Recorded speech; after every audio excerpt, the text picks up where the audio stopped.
Welcome to Penrose Learning, where we make understanding easy. You start by confirming the essentials: Windows 10 64-bit, UEFI mode, and that TPM is active. Faceit Secure Boot requires UEFI Secure Boot enabled.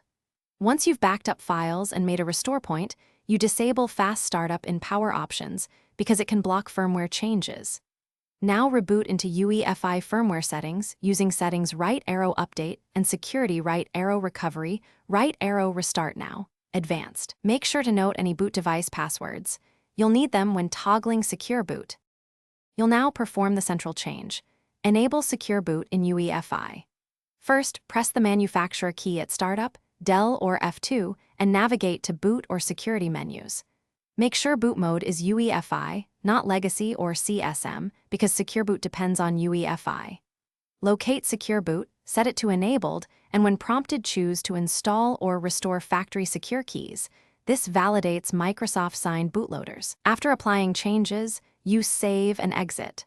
If the system refuses to enable, recheck boot mode and any RAID drivers that require special handling.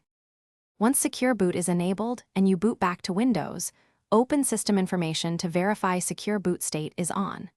Make sure device drivers, especially storage and GPU, are updated because unsigned drivers can block boot. Then run Faceit, and if prompted, reinstall the anti-cheat client so it revalidates under Secure Boot. If Faceit or Windows fails to boot, enter UEFI and temporarily disable Secure Boot to regain access. Then check for unsigned drivers or missing Microsoft keys. Re-enroll keys or... Thanks for watching. If this was helpful, leave a like and consider subscribing. See you next time.